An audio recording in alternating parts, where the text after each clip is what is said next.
Ons lees uit Genesis 22, verskoon tog 26, Genesis 26, ons het hier in die konsistorie oor Genesis 22 gepraat, ons gaan nou weer na die teks verwys, maar ons skriflesing is Genesis 26.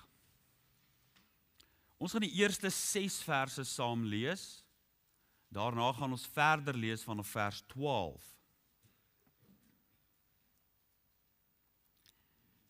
Genesis 26, vers 1. En daar was hongersnood in die land. Buiten die eerste hongersnood wat in die dae van Abraham gewees het. Daarom het Isak getrek na Abimelech, die koning van die Filistyne, na Gerar. En die Here het aan hom verskyn en gesê, moenie aftrek na Egipte nie. Woon in die land wat ek jou sal aanwys. Vertoef as vreemdeling in hierdie land. En ek sal met jou wees en jou seun, want aan jou en jou nageslag sal ek al hierdie lande gee. Ek sal die eed bevestig wat ek vir jou vader Abraham gesweer het. En ek sal jou nageslag vermeerder soos die sterre van die hemel. En aan jou nageslag al hierdie lande gee. En in jou nageslag sal al die nasies van die aarde geseën word, omdat Abraham na my stem geluister, en my ordening, my gebooie, my insettinge, en my wette onderhou het. So het Isak dan in Gerar gebly. En dan vers 12, Isak het toe in die land gesaai, en daardie jaar 100voudig gewen, want die Here het hom geseën. En die man het groot geword en altyd deur groter geword, totdat hy baie groot was. Hy het troppe kleinvee en beeste gehad en baie bediendes, sodat die Filistyne hom beny het. En al die putte, wat die dienaars van sy vader in die dae van sy vader Abraham gegrawe het, die het die Filistyne toegestop en met grond opgevul.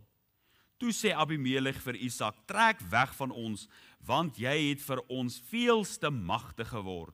Daarop het Isak van daar weggetrek en laar opgeslaan in die dal by Gerar en daar bly woon.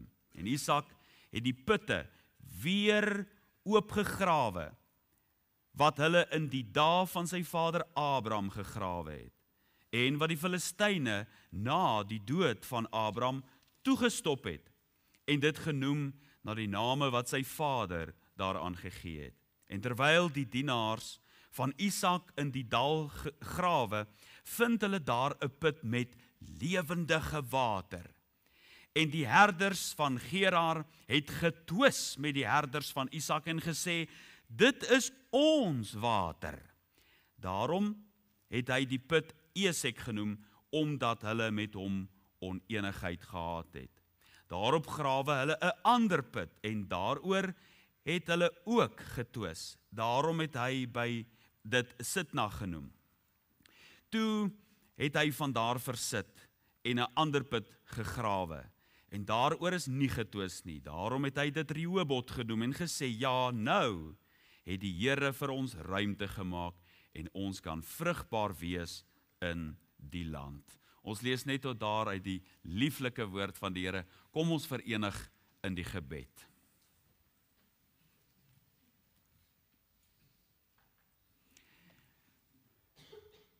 Hemelvader, U kom aan die woord, wanneer ons die bladsye van die Bybel lees.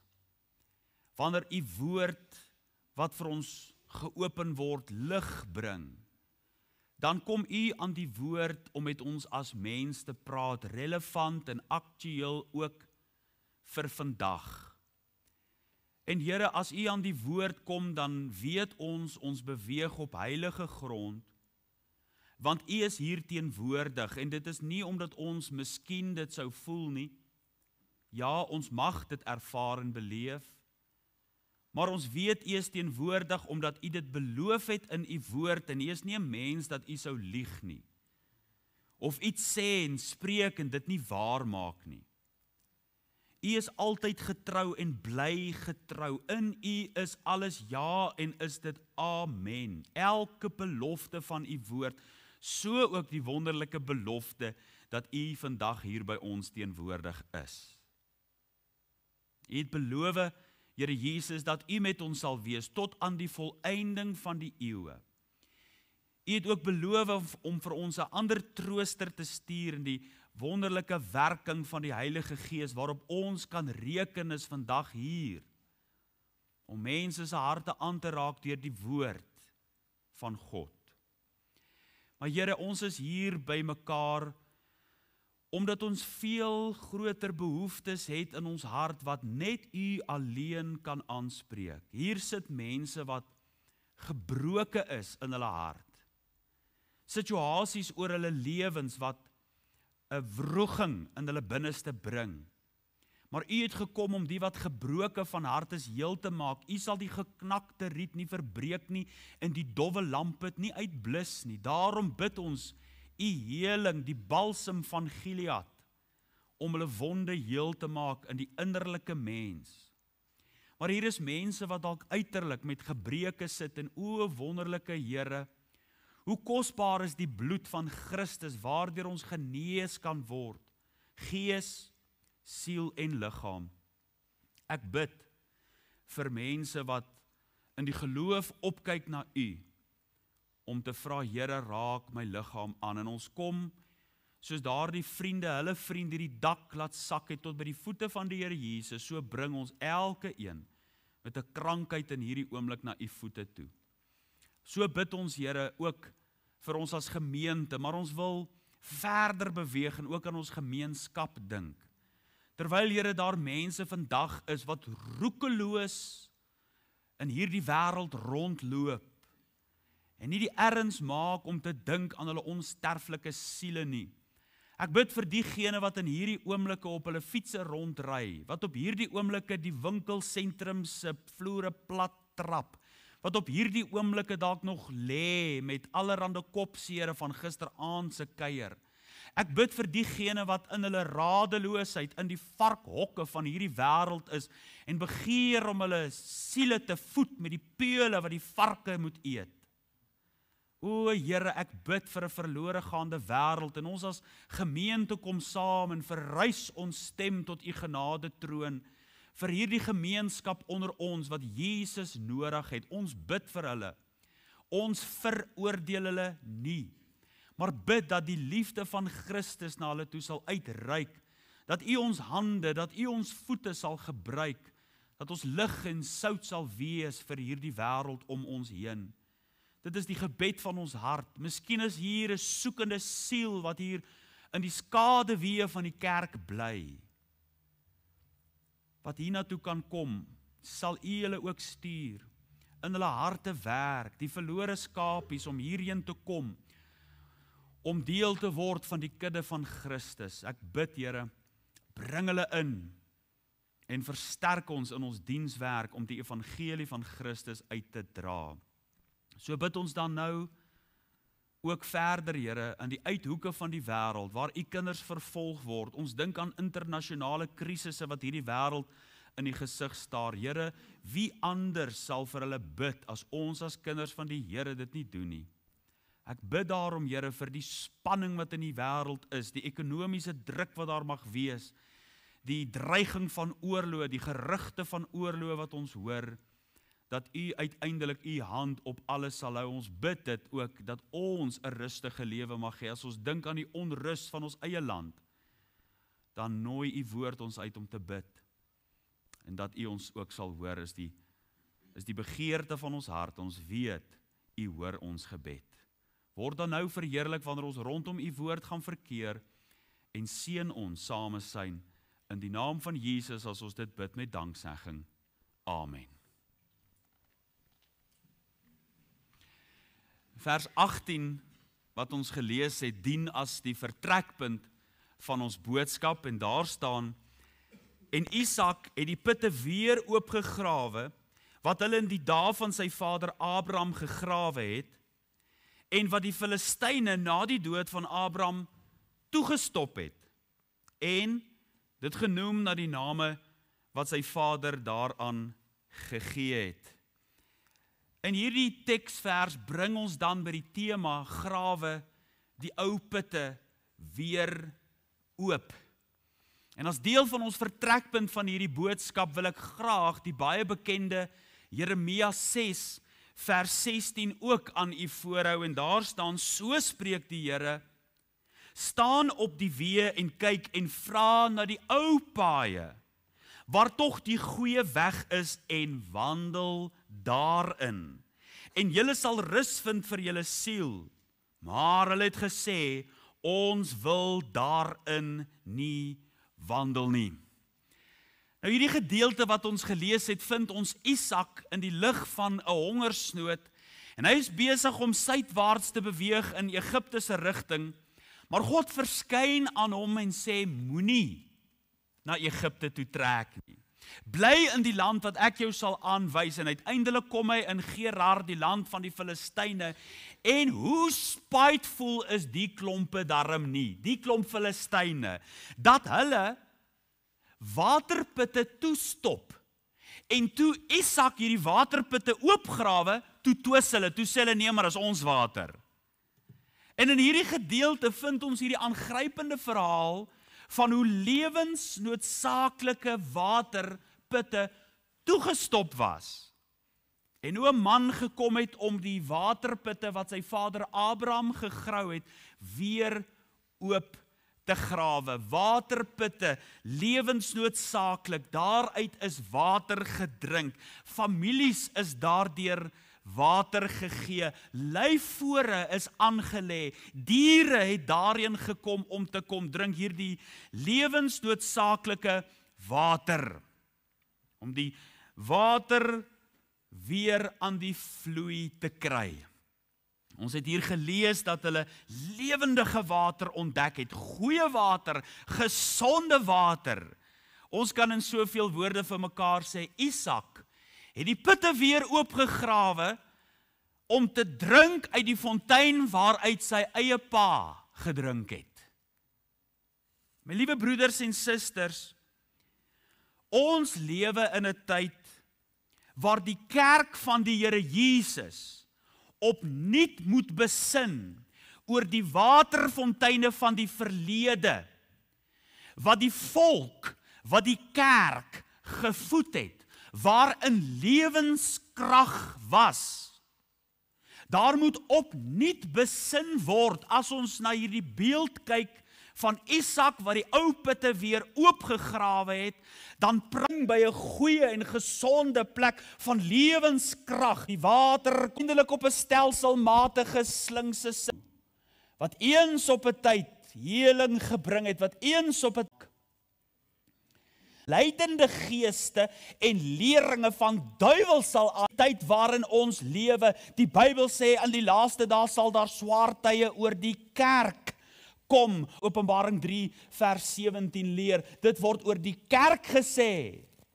Putte wat toegestop is, waarin mense vir hulle gebarste reënbakke uitkap wat geen water hou nie en die ware putte toes in ewigheid nooit dors kry nie, maar die water wat ek hom sal gee sal in hom word 'n fontein van water wat opspring tot in die ewige lewe. Luister my broeders en susters, liewe vriende, jong mense, die antwoord lê nie in beter beligting nie. Die antwoord lê nie daarin dat hier nou 'n groen lig moet wees en 'n blou lig moet wees en 'n spotlight op die predikant wat voor rondloop soos 'n Hans Wors wat besig is om die bokke te vermaak nie. Dis nie waarin die antwoord lê nie. Die antwoord lê nie in moderne aanbiddingspraktyke nie. Die antwoord lê nie in hedendaagse manipulasiemetodes waardeur die gehore op sleeptou geneem word. Ja, sê die een man op 'n stadium vir my pa, toe hy in Springs nog die predikant was, Dominee, jy sal verbaas wees oor die suurstofrekening van sekere kerke. Hoe so? Sê my pa vir hom. Ja, sê die rekenmeester, hulle pomp suurstof deur die lugversorging van die kerk in, om mense 'n wonderlike gevoel te gee. En as hulle daar uitstap en sê hulle, wow, dit was amazing, die Here was hier, is nie die Here nie, dis die suurstof deur die lugversorging, wat jou lekker laat voel het. En so word mense mislei en bedrieg en hulle sê die Here is teenwoordig, terwyl hy nie daar is nie. Dis gefabriseer, dis opgemaak, dis aangeblaas deur menslike manipulasiemetodes en mense dink hulle is geestelik terwyl hulle eintlik verlore is. My broeders en susters, die antwoord lê nie daarin nie. Die antwoord lê daarin dat die ou putte weer oopgegrawe moet word, wat die voedingsaar vir die kerk oor al die jare was. En waar anders om te begin, as by die opening van God se woord. Jakobus 1 vers 21 sê, daarom doen afstand van alle vuilheid en oorvloed van boosheid en ontvang met sagmoedigheid die ingeplante woord wat in staat is om julle siele te red. Dis die deurslaggewende faktor wat oor al die jare verandering gebring het, wat mense se lewens radikaal verander het. Hierdie onuitputlike bron van God se woord, die opening van sy woord bring lig. Dit bring en is 'n beoordelaar van die oorlegginge en gedagtes van die hart.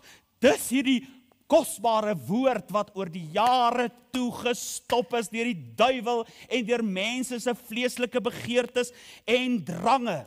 En God se woord is gereduseer en gedegradeer tot 'n teksvers teen die yskas, 'n post op Facebook, 'n voetnota vir die sielkundige en uiteindelik, my broeders en susters, is die woord in die dag waarin ons lewe skaars.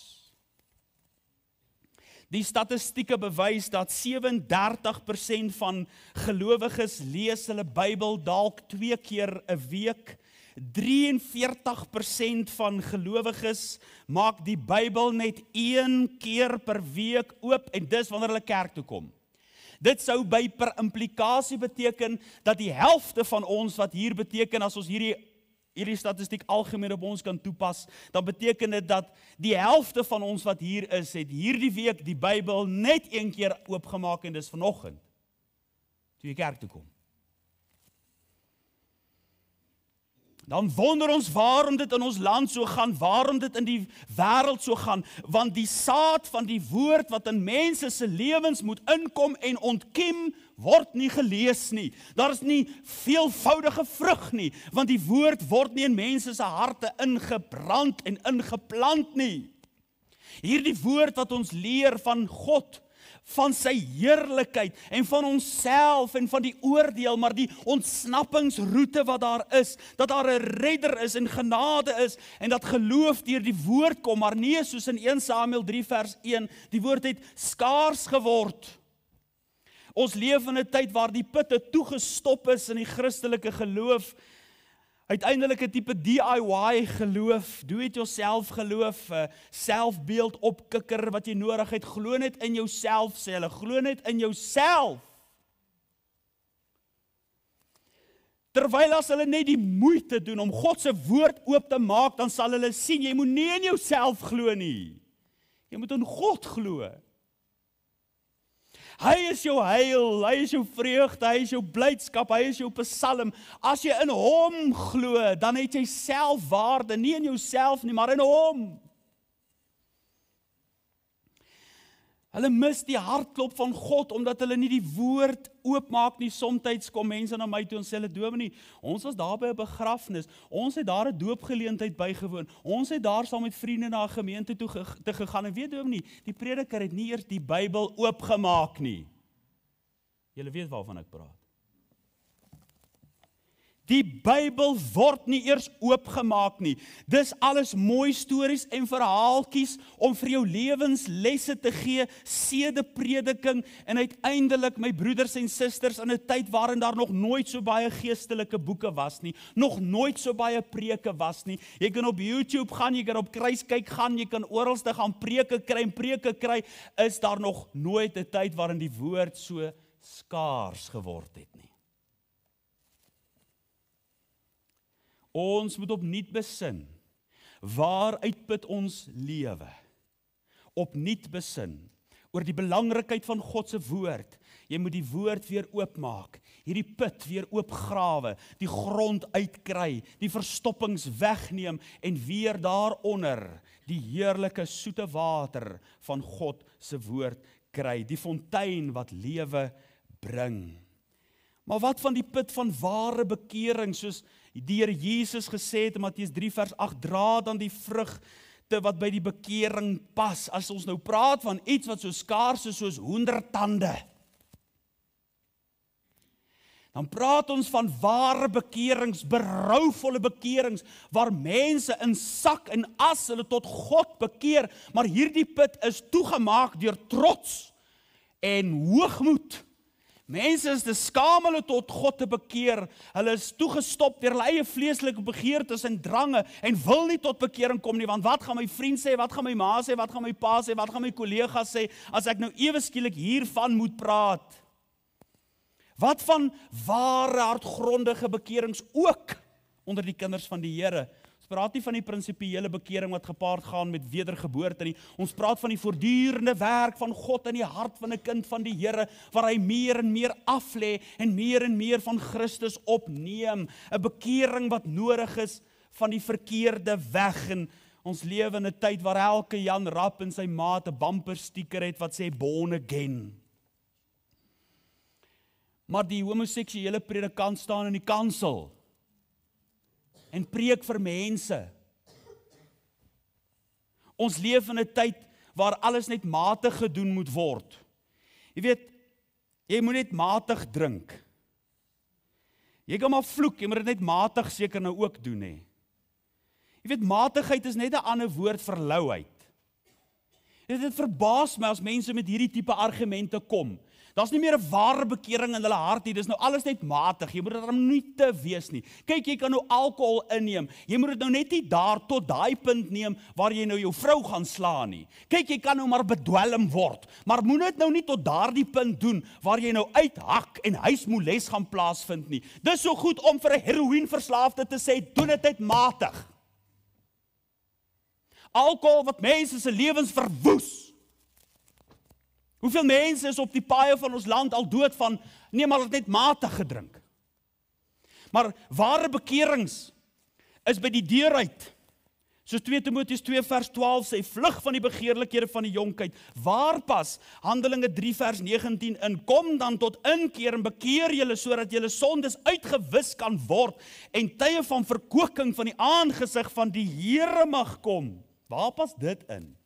By matigheid voor oë. Maar nou, omdat jy nie lou is en ook nie koud of warm nie, sal ek jou uit my mond spieg. Dis waar dit inkom. Mense sê, ag, jy moet nie so drasties wees nie. Mense wil 'n goedkoop godsdienst sê, my broeders en susters, die geloof in Christus Jesus is verniet, maar dit kos jou hele lewe. Uiteindelik 'n gemaksugtige lewe met 'n salige gemoedsrus. Nee, maar hulle het daarmee 'n oorgawe gemaak, maar daar's nie hartgrondige bekering nie. As ek nou hier by u sou inkom en my das is nou 'n bietjie skeef, dan maak ek hom net weer 'n bietjie reg. En my das is nou skeef en ek kom hier in en so lekker oliestreep oor my gesig en ek sê vir julle, jammer, ek is nou 15 minute laat. Julle het toe nou maar 'n bietjie ekstra gesing, want ek is laat, die dominee is nie hier nie. Altes het amper op vorentoe gekom en self maar kom preek, maar uiteindelik kom ek hier in en ek sê, ekskuus, ek is bietjie laat. Julle sal nie glo wat met my gebeur het nie. Op pad hiernatoe het ek my venster oop en ek het my John Deere hoed op. En een van die groot trokke met die 18 wiele kom hier by my verby en hy ruk my ou karretjie en daar gaan my hoed by die venster uit en ek is lief vir my John Deere hoed, ek het hom op Nampo gekoop. Ek stop, trek af. Ek hardloop tot in die middel van die pad en ek tel my hoed op en ek sit hom op en toe ek so opkyk, toe's nog een van daai groot trokke in die pad. Hy's hier teen my, hy stamp my. Hy ry my plat en hy stamp my. Laat ek daar trek teen 'n boom, teen 'n paal en daar lê ek so ekskuus, dis hoekom ek 15 minute laat is. Gaan julle my glo? Nee, julle gaan my nie glo nie. Dit is ook hoekom ek nie mense glo wat sê, hulle die almagtige God, die skepper van hemel en aarde ontmoet. maar hulle lewe het nie verander nie. Dis nie moontlik nie. Ware bekerings, waar jy berouvol na God toe kom, is nodig in jou lewe. Wat van die put van heiligmaking? 1 Tessalonisense 4 vers 7, want God het ons nie tot onreinheid geroep nie, maar tot heiligmaking. Dis die welbekende vers wat ons ook leer van die vervulling met die Heilige Gees, Efesiërs 5 vers 18, moenie dronk word van wyn nie, daarin is losbandigheid, maar word met die Gees vervul. En ongelukkig is dit so, my liewe broeders en susters, dat mense vir hulle allerhande waterbakke gaan uitkap van die wêreld om op so 'n manier hierdie behoefte wat in jou siel is om te verander. Jy wil nie wees soos jy is nie, maar dan gaan kap hulle vir hulle gebarste reënbakke uit wat nie water hou nie. Wat brakwater is eerder, wat besmet is met kolera, allerhande vreemde alternatiewe gebruike en praktyke wat jou nie waarlik by Gods vrug gaan uitkry nie. Ja, sê die een, maar as ek nou eers gedoop is, dan gaan ek heiliger lewe. Luister my broeders en susters, ek het dit by 'n vorige geleentheid ook vir u gesê, doopwater, munisipale water, kan nie jou heilig maak nie. Inteendeel sal jou eerder siek maak as jy te veel daarin. Jy moet dit laat skoonmaak. Hebreërs 12 vers 14 sê, jaag die vrede na met almal en die heiligmaking waarsonder niemand die Here sal sien nie. Daar is heiligmaking wat nodig is in jou lewe, 'n selfsterwe, 'n kruisopname. Die doopwater gaan dit nie vir jou doen nie. Een of ander profetiese skool wat jy nou gaan bywoon, gaan dit nie vir jou doen nie. En as jy nou eers aan tale spreek, dit gaan dit nie vir jou doen nie. Jy kan dit gaan soek en najag en gemanipuleer word om allerhande geluide en klanke in 'n kerk te maak. Dit gaan jou nie by ware godsvrug bring nie. Inteendeel, dit gaan jou eerder van die pad af, van die wal af in die sloot inhelp. Want nou plaas jy jou vertroue weg van Christus op allerhande mensgemaakte dinge. Watter soort verstoppings is daar wat jou weghou van ware heiligmaking? Miskien 'n wêreldsgesindheid, miskien gemaksigtigheid, tevredenheid, geldgierigheid, trots en liefde vir jou vriende of liefde vir jouself, wat jou weghou van 'n gekruisigde lewe, toegestop deur die Filistyne. Ons het weer nodig om te doen wat Dr. Andrew Murray genoem het, die algehele oorgawe. Om oor te gee aan God. Ek onthou baie jare gelede het ek met Dr. Henny Prinsloo 'n gesprek gehad en ek vra vir hom, dominee, sê vir my, wat is die verskil tussen toe dominee 'n jong predikant was en toe dominee nou 'n ou predikant is? En die verskil tussen die mense daai tyd en die mense vandag. En jy weet, sonder om te blik en te bloos of 2 keer te dink, het hy gesê, onmiddellik, het hy gesê, die kinders van die Here se oorgawes is nie meer dieselfde nie. Die toegewydheid aan die Here is nie meer dieselfde nie. Mense wat al geheel aan God oorgee is skaars. Hulle wil nog so bietjies aan die wêreld vashou.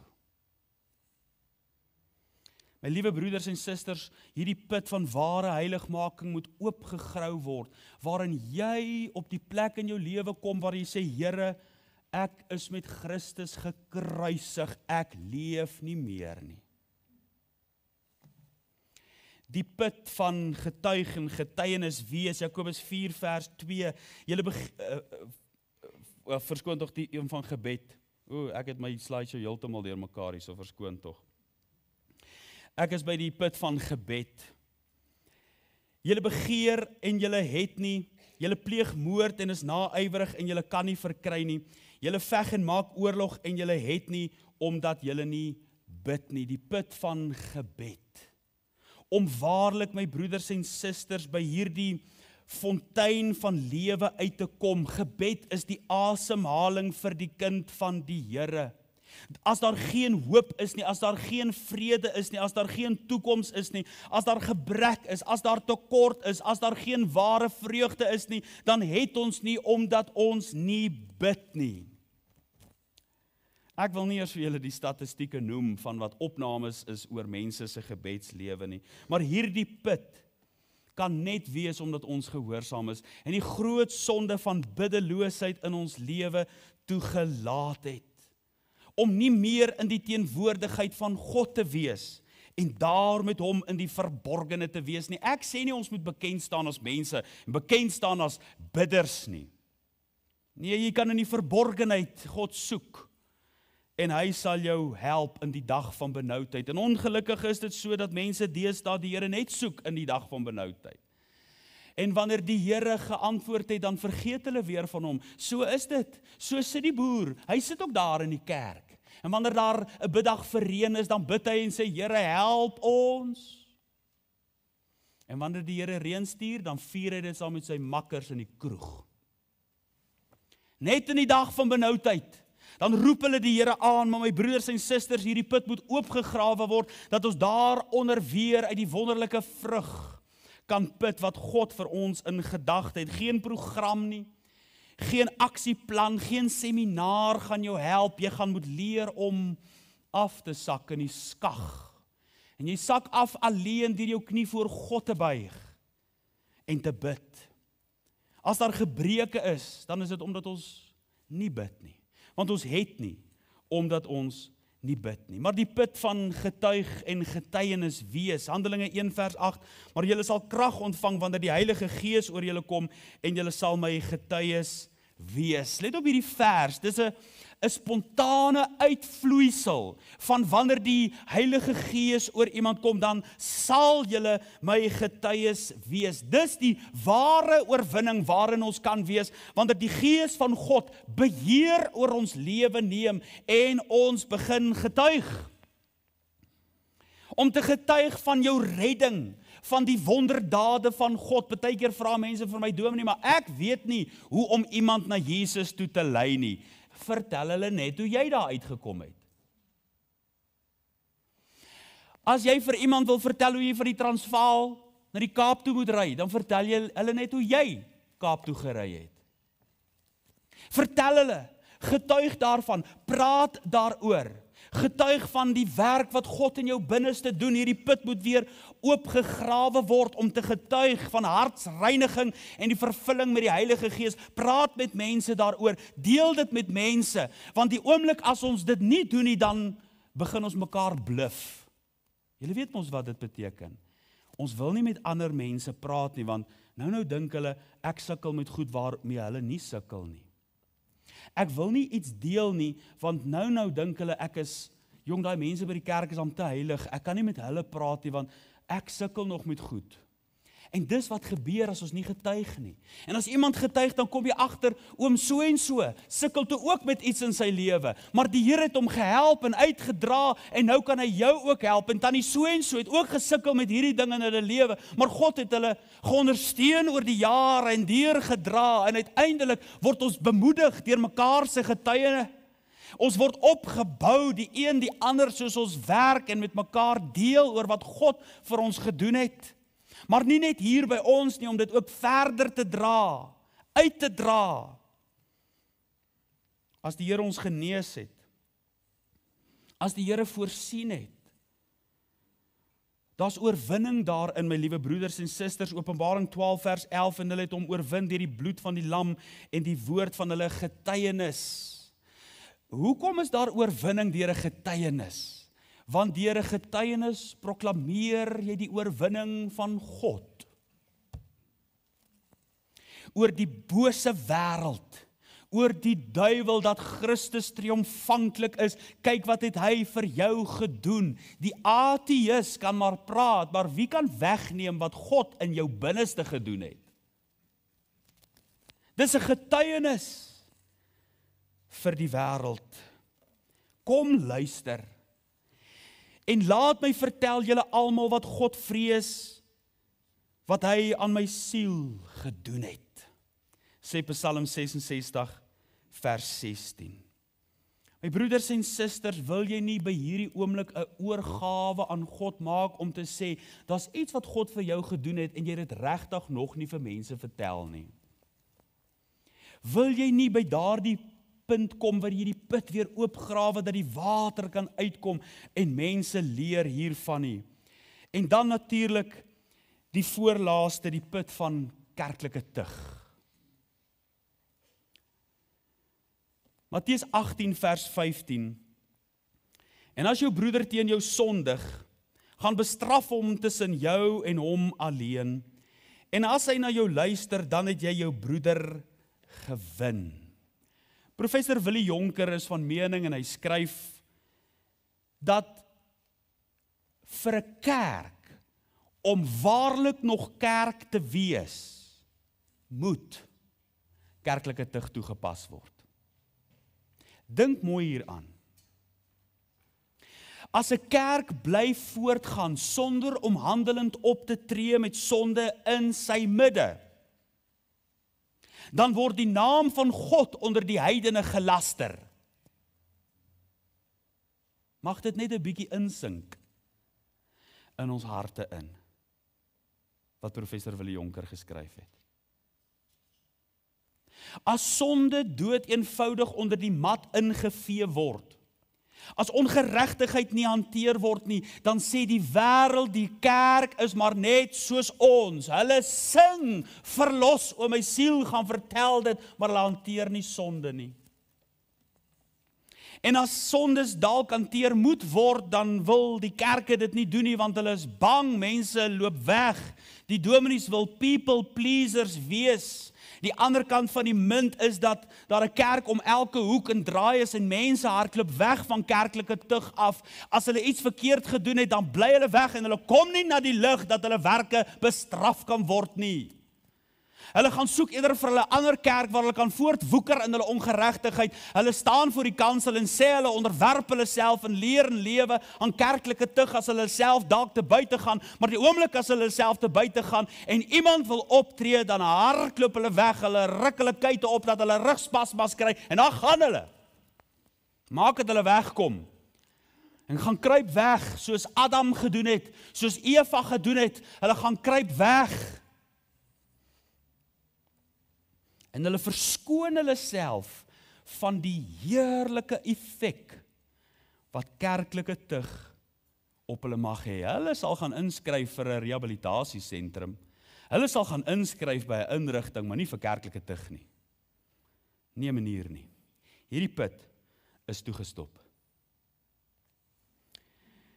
Hierdeur sê ek nie, daar moet rondgeloop word in 'n gemeente soos 'n polisieman om te soek wat mense verkeerd doen nie. Maar hier sê ek dat iemand bereid is om na die predikant toe te kom en sê, dominee, ek sukkel. Ek hou my nog op met twak. Ek sukkel met rook. Na die dominee toe gaan en vir die dominee sê, dominee, ek sukkel met die bottel. Dominee, help my, bid vir my, help my, lei my, ek sukkel nog met hierdie ding of met daardie ding. Of na jou ouderling toe gaan, of na jou diaken toe, of met hulle te praat en sê, broeders, help my, bid vir my. Dat daar 'n pad gestap moet word, tot heling, tot gesondmaking. Ons behoort nie polisiemanne te wees wat kyk waar iemand fout gaan en waar iemand verkeerd gaan nie. Maar ons behoort in sagmoedigheid die een die ander reg te help. Die kerkrade behoort hulle God opgelegde verantwoordelikheid na te kom om toe te sien dat die gemeente gesond is, die onordelikes te vermaan, die kleinmoediges te bemoedig, die swakkes te ondersteun en lankmoedig te wees teenoor almal. Kerklike tug is nie 'n vloekwoord nie. Die woord tug, as jy dit nou net so vat in Engels, tug, beteken soos daardie skip wat by die hawe invaar. Dan is daar hieronder so klein tugboot met sulke tyres om, bande. En dan druk hy nou die neus van daai groot olietanker om in die hawe in te kom. Hy's besig om tug toe te pas. Hy's besig om hom te druk dat hy veilig in die hawe in te kom. Dis die idee van kerklike tug. As jy jou broeder sien sonde, gaan na hom toe. Bestraf hom tussen jou en hom alleen. Sê my broeder, dit wat jy gedoen het is nie reg nie. En as hy geluister het, dan het jy hom gewin. En as hy nie luister nie, vra die predikant om saam te kom en sê, dominee, ek het hierdie man gesien, hierdie dinge doen, hy het daai man ingeloop met geld, ek het met hom gepraat daaroor, en hy het hom net afgevee aan my. Kom ons gaan saam, ons gaan praat met hom, dat hy hom van hierdie ding bekeer, dat hy die geld kan terugbetaal, wat hy aan daai mense skuld, want daai mense wil nie dat die kerk toe kom nie, want daar is onenigheid, waar het ook al mag wees, ek gebruik net 'n voorbeeld. en ons stap 'n pad met mekaar. Maar die laaste, my broeders en susters, is die put van ware aanbidding, wat oopgegrawe moet word. 1 Samuel 15 vers 22. Daarop sê die Here, het die Here behaag in brandoffers en slagoffers, soos in gehoorsaamheid aan die stem van die Here. Kyk, om gehoorsaam te wees is beter as slagoffer, om te luister beter as die vet van ramme. Ek weet nie hoe die duiwel dit reg gekry het nie, maar hy het dit reg gekry. Hy het dit reg gekry dat die woord aanbidding gekaap is en worship gekaap is. En hy het hierdie woorde toegesluit in die tronk van musiek. En daardeur het mense onder die hoë indruk gekom dat die enigste manier hoe jy God waarlik kan aanbid is deur sang en deur musiek. Ja, ons aanbid God deur sang en musiek. Maar op 'n subtiele slinkse manier is hierdie woorde sinoniem met musiek gestel. Van ware aanbidding teenoor God is sinoniem met musiek. En dit, my liewe broeders en susters, is nie die geval nie. By geleentheid sê mense vir my, musiek is die hoogste vorm van aanbidding. Dis nie waar nie. Dis 'n hoë vorm van aanbidding, sekerlik. Maar dis nie die hoogste vorm van aanbidding nie. En ons moet hierdie put van ware aanbidding voor God weer oopgrawe, om by die waarheid daarvan uit te kom. Dis wat 1 Samuel 15 vers 22 ons leer. Het die Here behaag in brandoffers en slagoffers, soos in gehoorsaamheid aan die stem van die Here. Ware aanbidding is gehoorsaamheid aan die stem van die Here. In Genesis 22 vind ons die heel eerste keer in die Hebreëse Bybel dat die woord aanbidding gebruik word, en Abraham sê vir sy dienaars, ek en die seun gaan om te aanbid. Hy is op pad om sy seun te offer, in gehoorsaamheid aan die stem van God. Hy gaan om te aanbid. Dis die definisie van hierdie woord aanbidding, om in gehoorsaamheid aan die stem van die Here te reageer. Gehoorsaamheid is die hoogste vorm van aanbidding wat daar kan wees. As 'n koning nou 'n wet uitvaardig, en hy sê van hierdie dag af, mag niemand vir 2 dae hulle monde aan kos sit nie. Ons verootmoedig ons voor God. En 'n koning vaardig hierdie wet uit, en sy onderdane voor hom sê, o grote koning, u is so wys in al u weë. O grote koning, ons loof u bevel, want u het goed gedink om vir ons hierdie wet te gee, dat ons vir 2 dae nie moet eet nie. U is so groot, o koning, ons luister na u woord. En dan gaan hulle daar uit en stop by die eerste KFC en bestel vir hulle 'n quarter pounder. Wat beteken hulle jam om die koning se mond? Wat beteken dit? Niks. As hulle nie luister na sy gebod nie. My liewe broeders en susters, die diepste, hoogste vorm van aanbidding teenoor God is om 'n dader van sy woord te wees. Dit is om die woord te hoor en te sê, Here, ek grawe die putte nou oop. Ek steek die graaf in die grond in, en ek grawe die put van die woord weer oop. Ek sal u woord bestudeer, ek gaan dit lief hê, ek gaan dit lees, ek gaan dit verslind, ek gaan die Bybelleesprogram wat ek dalk agtergelaat het, weer lees en opneem, of jou eie Bybelleesprogram, jou eie stilte tyd met God, waar jy stil word voor God, waar jy tyd in aanbidding voor hom spandeer. Ja, mense het ure en ure tyd vir Netflix en YouTube, maar het nie kans om stil te word voor God in sy teenwoordigheid te bid, dat die lewende water weer uit hulle binneste kan vloei nie. Jy maak die keuse vandag. Here, werk weer die heiligmaking in my siel. Ek wat verslap het oor die jare, ek wat my geloofsoog weg van U af gehou het en nou op ander dinge plaas. Ek maak van hierdie oomblik die keuse, Here, om weer in myself te sterf en U na te jaag. Ek maak my oop, Here, vir 'n broeder of 'n suster wat my miskien gaan vermaan, wat vir my sê hierdie ding is nie reg in my lewe nie. Ek's bereid om dit te hoor en myself ondergeskik aan U woord te stel. Jy grawe die putte oop. Jy trap hier agter op die graaf en jy trap in met jou voet en jou kuite span diep dat jy graaf kan insteek om die grond uit te kry, dat jy weer by die water kan uitkom. En as God dit vir jou doen, dan begin jy al op pad huis toe getuig dat God het selfs nou in hierdie diens met jou gepraat. Die Here het iets uit jou lewe weggeneem wat nie daar hoort nie. En jy begin weer getuig en getuie wees. My broeders en susters, grawe die ou putte weer oop. Dis waarin die heil vir ons lê. Nie in allerhande ander dinge nie, maar in die ou wee, waar tog die goeie weg is, wandel daarin. Amen. Kom ons bid saam.